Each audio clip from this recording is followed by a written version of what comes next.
Test, test. Hey, everybody. Welcome back. I don't know if you guys can hear me or not. It shows that my audio is functioning. I hope you guys had a great weekend.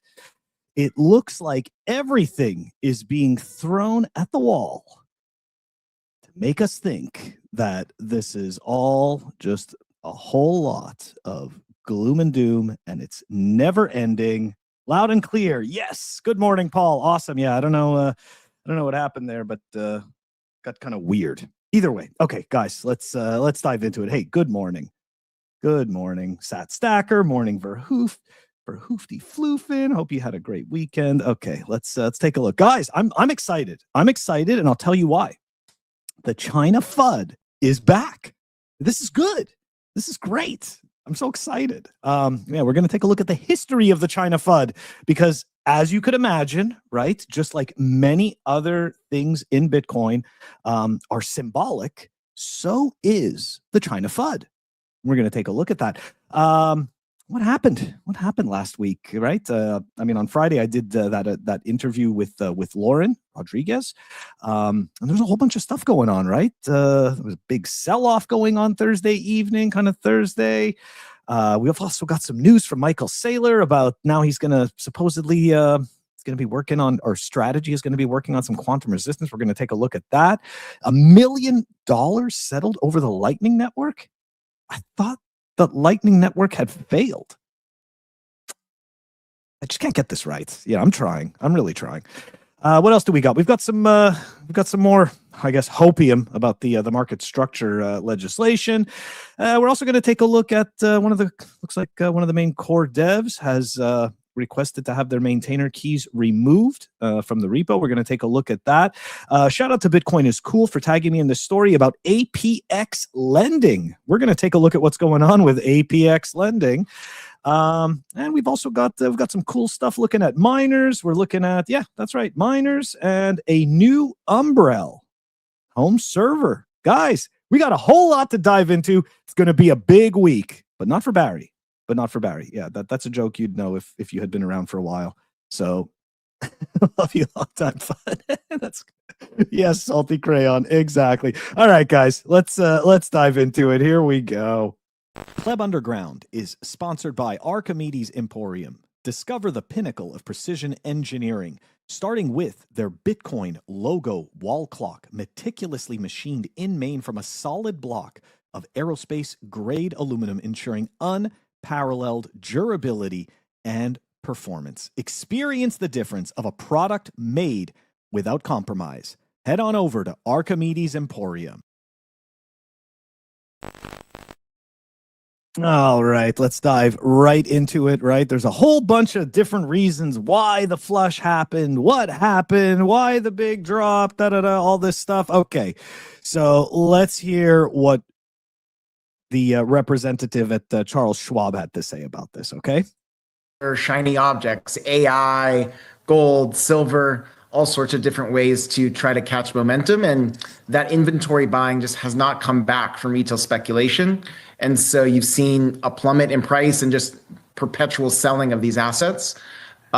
Specifically over the last 24 hours, what we saw is just momentum, liquidations, and a total blowout in the price of Bitcoin.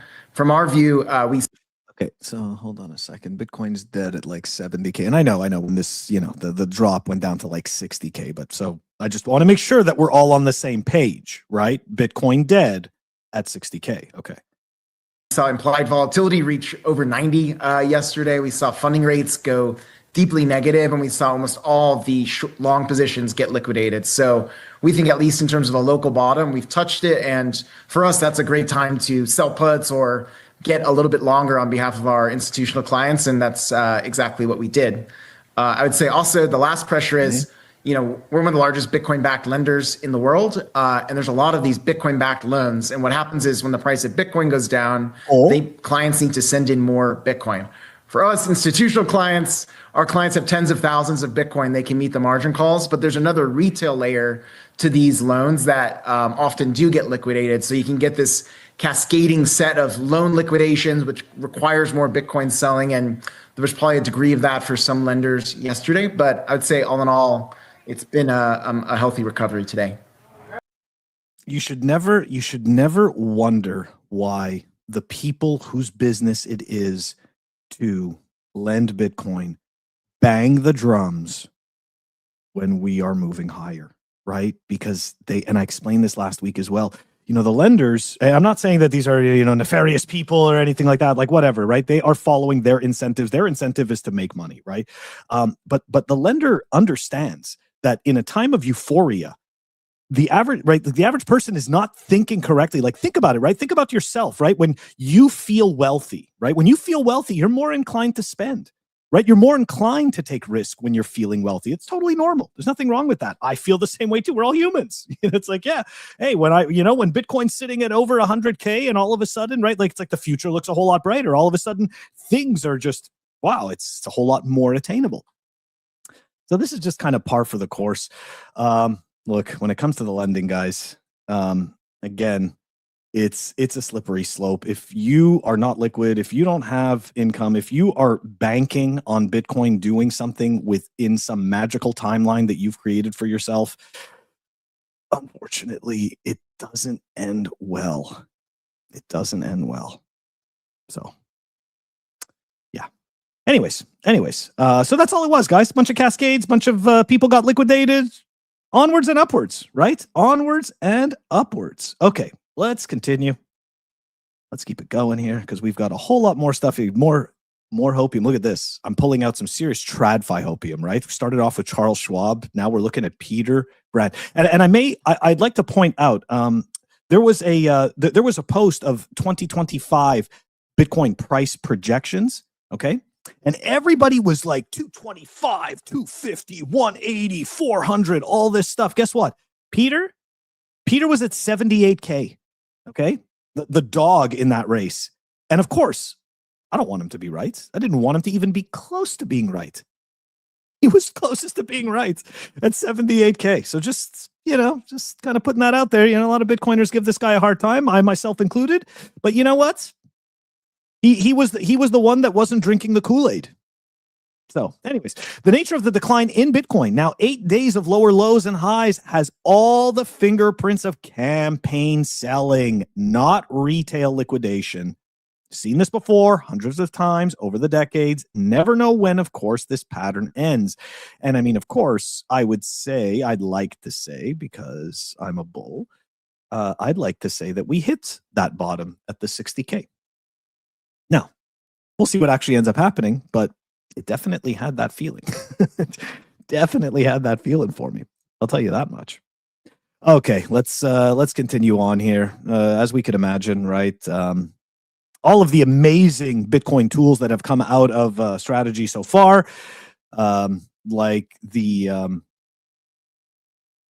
they didn't make any tools for Bitcoin. Well, anyways, now he's gonna work on quantum. So let's hear what he had to say here during the conference call. I believe this was.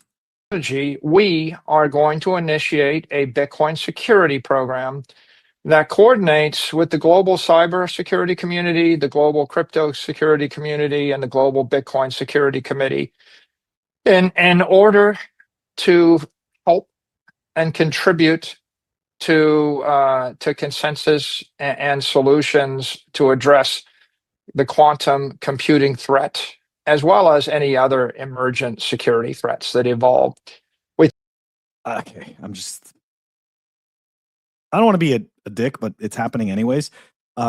Every single other project he has done, quote unquote, in terms of Bitcoin, has there hasn't been any actual development, with the exception of the website hope.com and a playbook for businesses to buy and accumulate Bitcoin. All the other stuff that he wanted to do previously in like 2020 and stuff like that, making a whole bunch of tools for Bitcoin and stuff like that, none of that shit happened. So I'm not holding my breath for him doing anything quantum. Thank God there's already people in the Bitcoin space, in the developers that are actually working on quantum resistance. Okay, just got to say, sorry guys, got to say good morning. Good morning to Hard Hodl. Verhoofty, it is tonight, 8:30 p.m. Eastern Standard Time this evening. Phil, good morning. Yeah, exactly. Sat Stacker hit the nail on the head. Okay, so check this out. So number one, and this hasn't happened in years.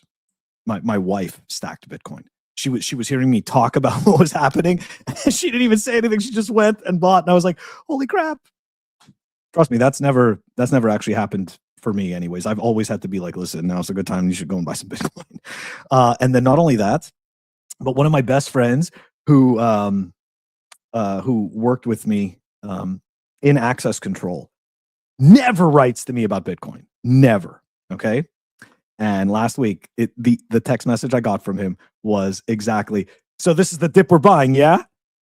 And I'm like, dude, this is it. This is fantastic. So I agree with you, Sat Stacker. This is exactly where we are right now. That is the feeling. And you know what? I'll take it. I'll take it. Because I think it was like 4 months of just getting kicked in the nuts. Yeah, not easy, you know? Not easy. Okay. Anyways, back to this stuff. So look, guys, I'm just saying, don't hold your breath for Saylor and his quantum stuff. I appreciate what he's saying, obviously, right? It sounds great. But if you've been paying attention to the space for any amount of time, you know that the only thing he's managed to do is monetize his debt and sell the idea that it's all backed by Bitcoin. That's been the product so far. Not trying to make it sound terrible. I'm just saying that's what it's been. Okay. Good morning, Silent Lamb. Oh, okay. Verhoofty saying rebuilding cash position for what seems like lower is coming. Oh boy. Okay. So Verhoofty thinks the pain isn't over. It might not be. I mean, realistically, right? We could just chop sideways, something like that. Maybe we don't actually go to 58K. We go to like 59 something, right? That's also kind of been the ongoing joke. The real, the real tease, the real blue ball, so to speak, is, oh, look at that. We didn't hit 58. We did 59 something, and then we just rocket back. Hey, good morning, Plastic. Either way, though, my point is, don't hold your breath for his quantum development. I'm not saying he's not going to do it. I'm just saying, let's see something first. That's all. All right, guys. Over $1 million was settled on the Lightning Network. January 28th, history was made. It was powered by Voltage Cloud, the first publicly reported $1 million Lightning transaction between SD Markets and Kraken FX in 0.47 seconds. It's pretty good. Future of institutional Bitcoin settlement is here. Lightning got boxed in early. It's for micropayments. That's true. I remember that. That narrative stuck, and it was only ever part of the story. Lightning is settling $1 million transactions today. It's time for the world to see this network for what it actually is. So look, I'm a big fan of Lightning. I had set up a Lightning node back in 2018 when there was, approximately 500 Bitcoin that was actually public on the Lightning Network. So I can say that I was definitely an early adopter, so to speak, of Lightning. And yeah, something I understood from the beginning. And I'm really kind of surprised that this narrative ended up changing.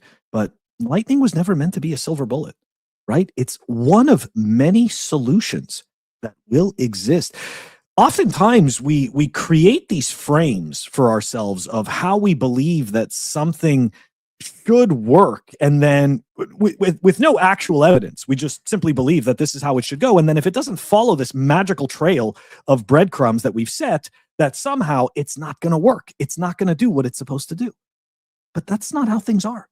The road, right? The road is not straight. The road is winding. It's crooked. There's valleys. There's peaks. So, in the end, I'm happy to see this. And I still remember when Lightning, when you could only have, if I'm not mistaken, it was 16% of a Bitcoin in total per, hold on a second. I think it was 16% of a Bitcoin per channel. Okay. That was like the most that you could do. And then that obviously changed. And then I didn't even realize or keep up with it, but we got to the point where it's even more insane. I mean, look at that, guys. $1 million transactions on a quote unquote micropayment network. Guys, this is why the shitcoiners FUD Bitcoin so much, right? This is why they need you to cry about Bitcoin being broken, being captured, being compromised, all this stuff, because all of it is actually working. And not only that, but it's all growing. So, yeah, that's right. Okay, let's keep going here. Exactly. Nothing changes for us, Sat Stacker. We just keep stacking sats. See, and that's the other thing, right? Because Bitcoin is actually really simple in terms of hodling it, in terms of using it, in terms of storing it and all that stuff. So unfortunately, for people to make themselves relevant, you have to introduce complexity to this thing, right? You have to introduce more complexity so that way you make yourself relevant about it, but it's all we got to do is stack. It's not so fun. It's not as fun of a messaging as selling gloom, and doom slop and all that stuff, or the treasury company slop.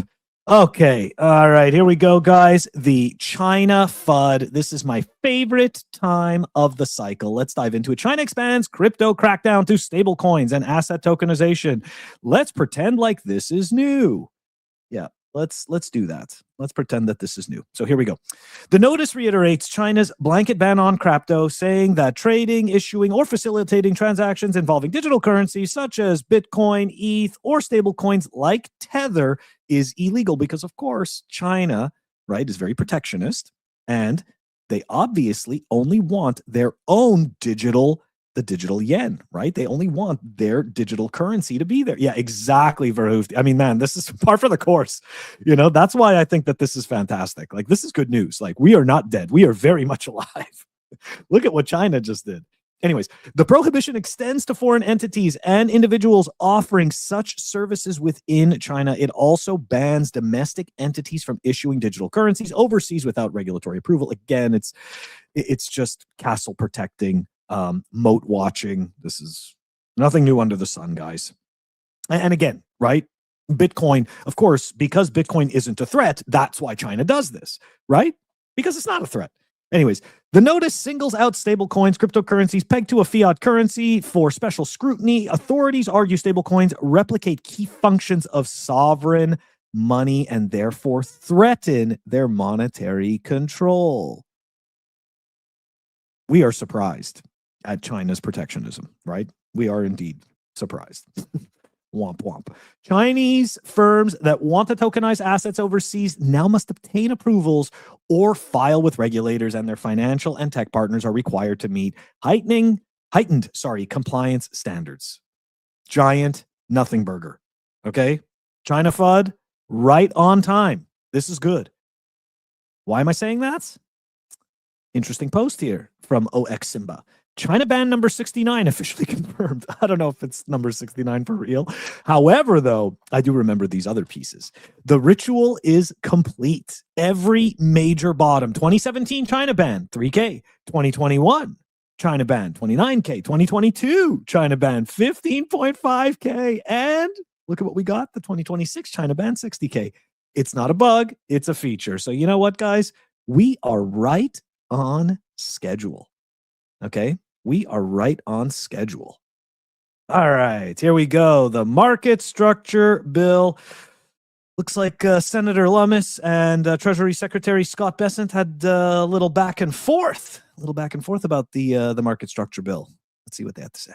Based on what you know now, what is your opinion about the importance of having clear rules of the road, market structure legislation in the United States? Look, I think that it's impossible to proceed without it. We have to get this Clarity Act across the finish line, and any market participants who don't want it should move to El Salvador. So, as a industry, really, we think that all of this stuff is just it's moving to El Salvador. I know that there's like a whole lot of narratives around that, and giant pushes for that, but yeah, I don't know. I don't buy it. What is the benefit to having this industry embedded in the U.S. economy? Well, again, as I said, that there seem to be people who want to live in the U.S. but not have rules for this important industry, and we've got to bring safe, sound, and smart practices and the oversight of the U.S. government. But just so you know, guys, when I show you this kind of stuff, like I go and I check to see when this stuff aired, right? Like this isn't some old clip. This is from last week, right? Like this is actually recent. It's not like some recycled thing from 4 months ago to make you think that something is happening. The point is, as you can see from this, nothing is happening. Okay? Like they're going to get there, right? They are going to get there, but there's no real update. This is just part of the back and forth conversation. One of the guys that I used to work with, he used to call this, he had a term for this. He called it working work. It's just LARPing, right? It makes it seem like things are happening. Yeah, exactly, right? And there was nobody holding up a sign. The BTC sign guy, that's it. He's already played his part. He sold his sign. He's hodling. It's over, right? He's just hodling on. All right. So yeah, let's continue, guys. Let's continue. Okay, we are going to get into what happened last week. I saw obviously mixed reactions about this, right? So if you're following the core versus not stuff, you know that there's a whole bunch of shit slinging back and forth and all that stuff. And anyways, this one particular maintainer, Gloria Zhao, for whatever reason, was and is a focal point of this discussion, of this angst, of this divide, so to speak. And there you go. She, she put in a PR to have her keys dropped from the Git, so she can't really merge anything anymore, right? She's not she wouldn't be a maintainer anymore, and essentially she's stepping away from the project. So look, everybody is going to do whatever it is that they are compelled to do. I know that some people consider it a win that they've managed to shame this person or drive them away from the project. I saw, that's fine. Some people can take their laps. Other people can see this as an L. I do know that in the comments on the Git, that there was a lot of people very appreciative of her work. One of those people was indeed Luke Dash Jr. So, when you're sitting in your echo chamber and you think that all of this is good versus evil and I'm one of the good guys, you need to realize that there is a whole lot more nuance to all of this. It's very easy to polarize people. Anyways, you know what? From everything I had heard and everything that I had, I guess, listened to from different devs, I always understood that she was a beast. She's a beast, and she did more commits than most other devs, and her work was very clean. Mercandamus, he had a lot of positive things to say about her, and he's not the only one. So unfortunately, this is what happened. Obviously, I think it's kind of crappy that social harassment is what drove this person away. I've heard the other side of the argument that she should have thicker skin and stuff like that. That's just fucking victim blaming, right? Like you got to take responsibility for your own actions, right? If you're harassing somebody and you're just genuinely being a troll, it's not a them problem. That's a you problem. Okay, it's like look deeper. Anyways. There you go. That's my little moral speech on that. Yep, there you go. That's right. Mempool 1 sat per V. Look, the blocks are full. They're full of all of these JPEGs that nobody wants, and I can't even afford to do a transaction for sub 1 sat per V byte right now, even though you can do sub 1 sat per V byte transactions. I've got this narrative, okay? I've got this narrative, and I'm saving Bitcoin.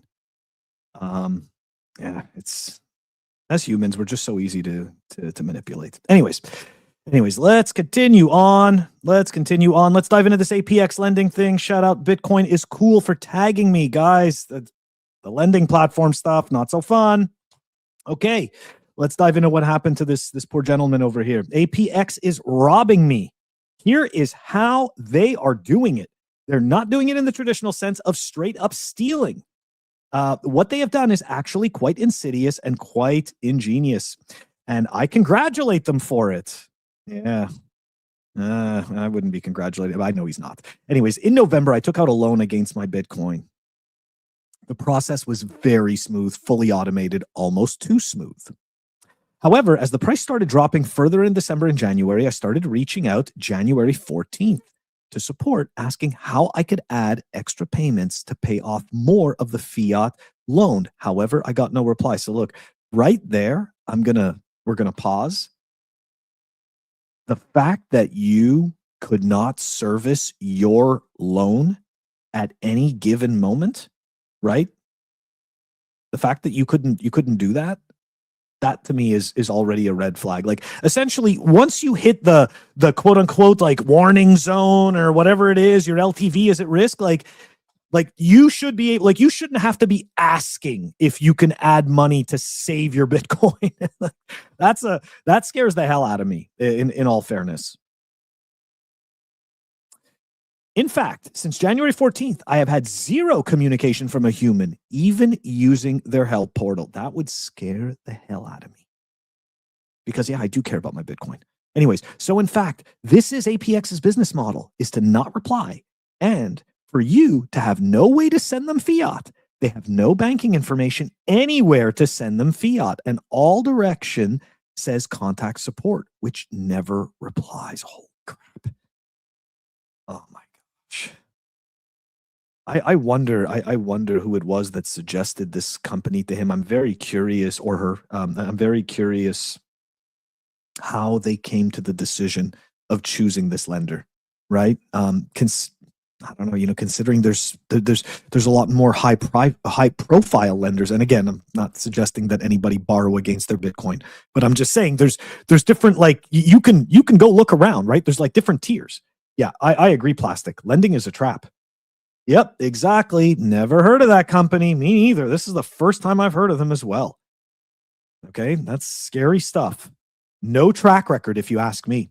Anyways, the goal seems to be to have your loan be called in by not letting you pay down any extra on the fiat principal that is owed. By blocking communication, they've effectively figured out a way to profit from you during volatile markets by claiming they didn't receive your email. So in summary, APXLending has been abysmal in service, and I don't recommend them for anyone. I have to say goodbye to this coin. I'm so sorry, dude. I know people are going to sit there and victim blame and be like, you should have borrowed against it anyways, but no, look, everybody's situations are different. Everybody's risk tolerances are different.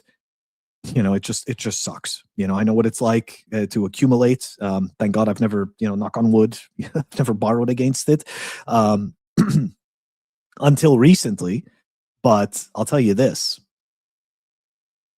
You can't over leverage, and you got to make sure you have liquidity, and you have to make sure that you can absolutely be able to pay that loan.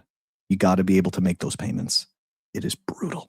Anyways, essentially, I sold my Bitcoin for $83,000 Canadian to them. And on top of that, they collected 3 months of interest payments. It's just absolutely brutal. So check this out, right? Of course, after he cried about this on Twitter, right? Because this is what happens, right? Some of these businesses, they just don't give a shit. So unless, right, it's the squeaky wheel that gets the grease. And when you work in enough corporations, you understand that. This is how it works. This is how customers usually get helped. Squeaky wheel gets, yeah, exactly, Phil, man. Come on, 83K Canadian. Dude, it's like he got fucking 60K for his Bitcoin. That's brutal. Anyways, so there you go. After he went through this whole entire thing firsthand, right? Like, first email from a human at APX ever, almost exactly 1 hour after he posted this. So they're paying attention to their Twitter, but they're not looking at their emails from their actual customers where they're stealing their Bitcoin. Apologizing with exactly the BS I predicted. We tried to contact you, but our mails must have gone to your junk. So apparently he's not checking his junk emails, right? So this is that, just so you know, that is pure gaslighting. That is total gaslighting. One of the worst things you can do with a customer is exactly what they are doing. It's not our fault. It's your fault, customer. These guys, they won't be around for very long. Look, the excommunicates, I appreciate you putting out the story. And again, Bitcoin is cool. Thank you so much for tagging me in this, because we got to expose this crap. You know, this is pure nonsense. And businesses like this, they deserve to fail. Like, I'm super sorry this guy lost his Bitcoin. This business deserves to fail, and they deserve not to take another penny from anybody, right? Yeah, exactly, right? Is this another Mashinsky special? He's going to make everybody rich. Yeah, how did that go? How did that go? I wonder how rich everybody feels while he's sitting in jail, right? And they don't have any of their Bitcoin. Exactly. That's the exact meme that it is, and it's gone. Okay. Anyways, let's move over to some cool stuff. Stealth mining is here. A covert rig hidden in a utility pole runs 24/7. So look, I know this is cool. Or not? Can I not show it? Hold on, guys. Oh, great. We're at that stage where for some reason the videos don't want to work. Hold on a second. I want to just be able to show you guys this because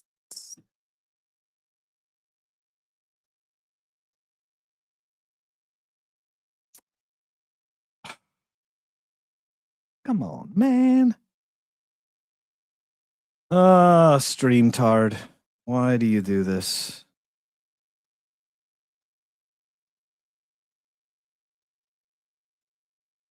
Okay, well, anyways, sorry guys. There's a video that's not going to pop up now for whatever reason. But the point of it was that it's a video showing a a Bitcoin miner on a pole, right, mining using solar panels, and it's cool and everything like that. But I don't actually see that as practical, right? I wouldn't want to actually keep a Bitcoin miner in a location like that where anybody could just feasibly rip it off of the pole, and then just reprogram it to point to their own. It's just like, I mean, it's cool, right? I get it, but like, that's not really practical.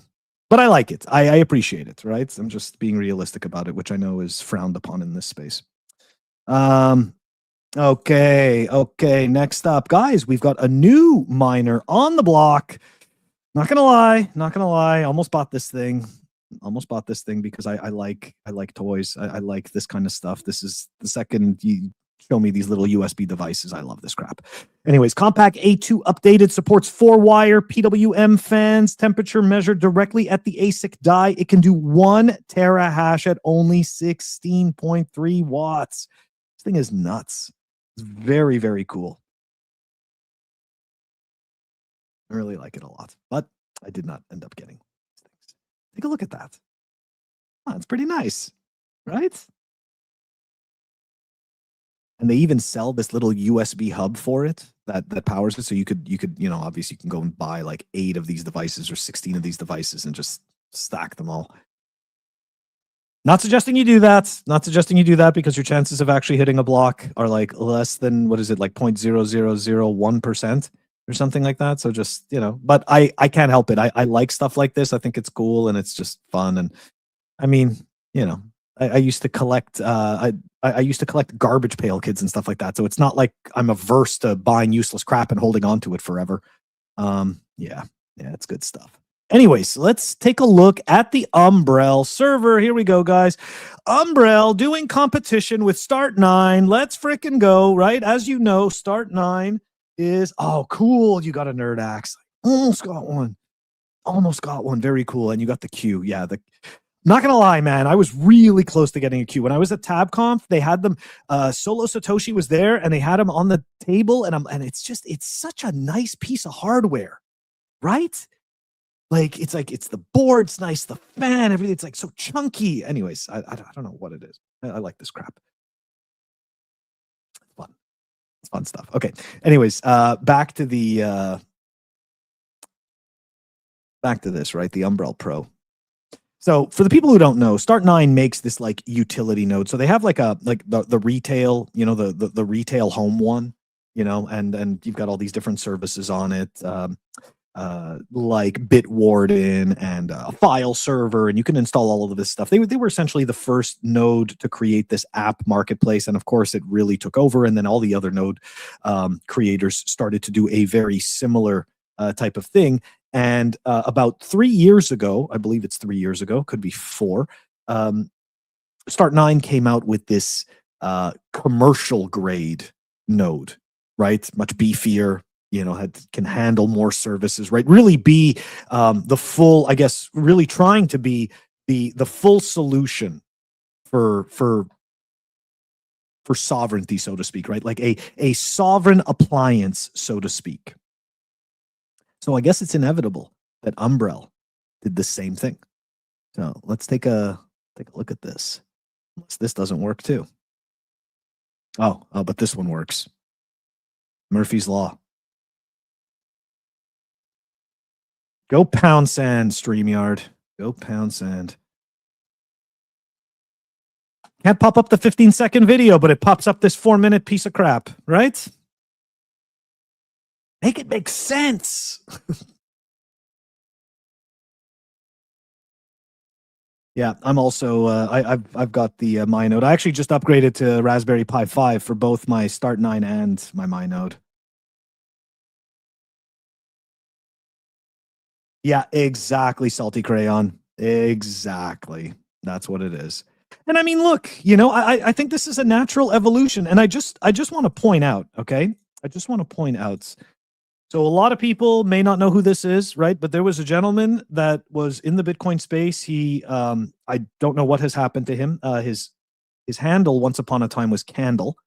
And he was a tinkerer, right? He's a tinkerer, he's a builder, and this guy was working on, and this is way before Start 9, this is before all of these guys. He had already started to create what he had termed a sovereign appliance. I don't know whatever happened to that. He also kind of left at least Twitter. I mean, I'm sure he's still a Bitcoiner. But he just kind of left the social aspect of the space. It's too bad, in all honesty. Guys like him, these were the accounts that I followed when I first came to the space, and these guys were real signal, right? These guys were spending their time, in my eyes, real signal, because they were spending their time building and trying to learn and trying to understand. Oh, let's see here. Start 9 tech specs are stronger than the Umbrel Pro. Good to know. Good to know. Yeah, I haven't actually compared the specs yet. Very good to know. But yeah, it's this is the natural evolution. Starting to see these appliances. Do you guys think that these appliances actually gain any traction? I want to believe they do, because I have a Start 9 and I have a MyNode, and I use them both differently. And to me, like, that works. Like, I enjoy this setup. Like for example, on my Start 9, I use it exclusively not for Bitcoin. I use it for the things that are not Bitcoin, right? Bitwarden, Vault Warden, File Manager, right? Stuff like that. Whereas my MyNode, I've got Electrum running on that, and I've got Ride the Lightning, running on that. So it's, I don't know.